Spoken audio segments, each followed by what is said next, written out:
Pada video ini, kita akan mempelajari tentang kesetimbangan kimia. Untuk mempelajari kesetimbangan kimia, kita perlu memahami terlebih dahulu jenis-jenis reaksi kimia. Nah, berdasarkan arahnya, reaksi kimia dapat dibedakan menjadi dua, yaitu reaksi satu arah atau irreversible dan reaksi dua arah atau reversible. Reaksi satu arah atau irreversible. Pada reaksi ini, produk yang terbentuk tidak dapat diubah kembali menjadi reaktan, dan dalam penulisan reaksinya, reaktan dan produk dihubungkan dengan tanda panah satu arah seperti yang ditunjukkan pada bulatan tersebut. Nah, contoh dari reaksi tersebut adalah reaksi dari NaOH aqueous ditambah HCl aqueous menghasilkan NaCl aqueous ditambah H2O liquid. Nah, dalam persamaan reaksi ini, tanda panah yang digunakan adalah tanda panah satu arah yang menunjukkan bahwa reaksi ini merupakan reaksi irreversible sehingga NaCl dan H2O yang terbentuk tidak dapat diubah kembali menjadi NaOH dan HCl. Nah, reaksi yang berikutnya adalah reaksi dua arah atau reversible. Nah, pada reaksi ini, produk yang terbentuk dapat bereaksi kembali menjadi reaktan, dan dalam penulisan reaksinya, reaktan dan produk dihubungkan dengan tanda panah dua arah seperti yang ditunjukkan pada bulatan tersebut.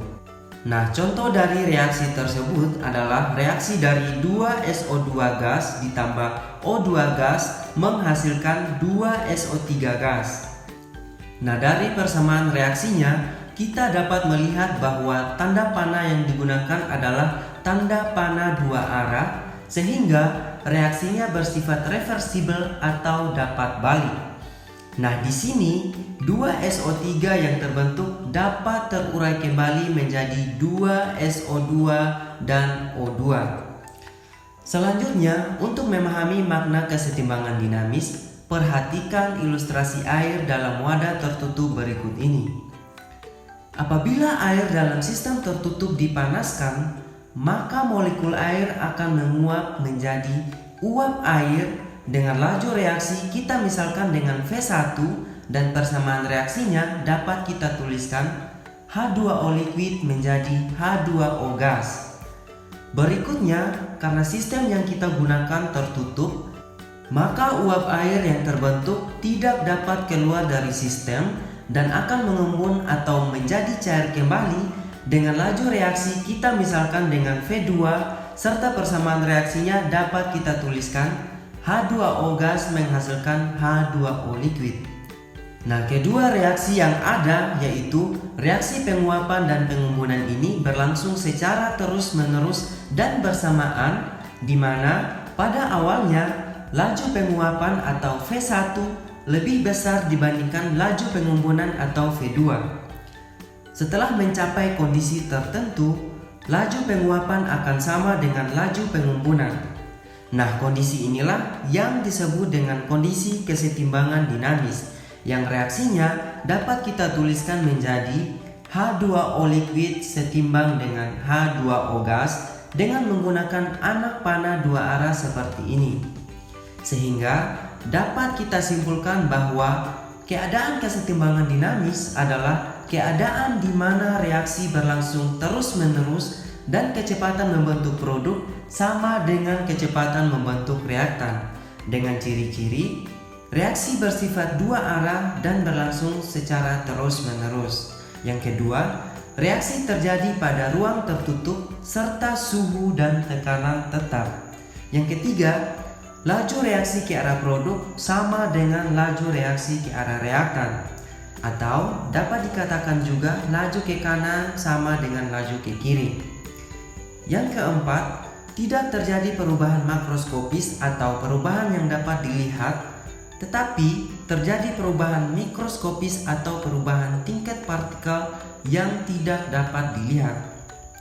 Nah, secara grafik, perubahan konsentrasi reaktan dan produk dari awal reaksi hingga tercapainya kondisi kesetimbangan dinamis dapat digambarkan sebagai berikut.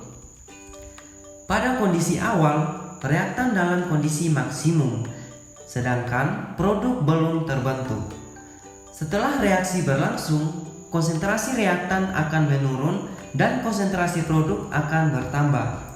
Sehingga pada suatu kondisi, konsentrasi produk dan reaktan terlihat konstan, di mana reaktannya tidak mengalami penurunan lagi, dan begitupun pada produk tidak mengalami penambahan lagi. Nah, kondisi inilah yang disebut dengan kondisi kesetimbangan dinamis. Selanjutnya, kesetimbangan dinamis dapat dibagi berdasarkan perbedaan wujud zatnya, yaitu terdapat dua jenis kesetimbangan dinamis. Yang pertama adalah kesetimbangan homogen dan yang kedua adalah kesetimbangan heterogen. Mari kita bahas satu persatu. Untuk kesetimbangan homogen, seluruh zat yang terlibat dalam persamaan reaksi mempunyai wujud yang sama. Contohnya reaksi N2 gas ditambah 3H2 gas setimbang dengan 2NH3 gas, di mana seluruh zat yang ada berwujud gas. Contoh lainnya adalah 2SO3 gas setimbang dengan 2SO2 gas ditambah O2 gas. Sedangkan untuk kesetimbangan heterogen, zat-zat yang terlibat dalam persamaan reaksinya mempunyai wujud yang berbeda. Contohnya adalah C solid ditambah H2 gas setimbang dengan CO gas ditambah H2 gas.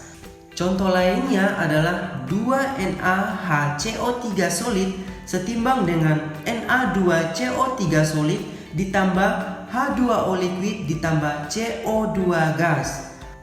Nah, 2NaHCO3 dan N2CO3 berwujud padat, sedangkan H2O berwujud liquid dan CO2 berwujud gas. Selanjutnya, pada saat terjadi kesetimbangan dinamis, ada beberapa kemungkinan perubahan konsentrasi pada reaktan dan produknya.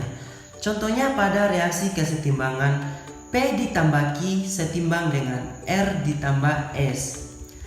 Kemungkinan pertama adalah pada kondisi kesetimbangan, konsentrasi produk lebih besar daripada konsentrasi reaktan, seperti yang terlihat pada grafik ini. Kemungkinan yang kedua, konsentrasi produk yang terbentuk lebih kecil dari konsentrasi reaktan, seperti pada grafik ini. Dan kemungkinan yang ketiga adalah konsentrasi produk sama dengan konsentrasi reaktan. Nah, dari ketiga kemungkinan tersebut, terlihat bahwa jumlah reaktan dan produk ketika mencapai kesetimbangan adalah konstan, seperti yang ditunjukkan pada grafik yang sudah stabil, sehingga perbandingan jumlah reaktan dan produknya juga bersifat konstan. Nah, perbandingan jumlah reaktan dan produk dinyatakan dengan tetapan kesetimbangan yang terdiri dari dua jenis, yaitu tetapan kesetimbangan berdasarkan konsentrasi yang dilambangkan dengan Kc dan tetapan kesetimbangan berdasarkan tekanan parsial yang dilambangkan dengan Kp.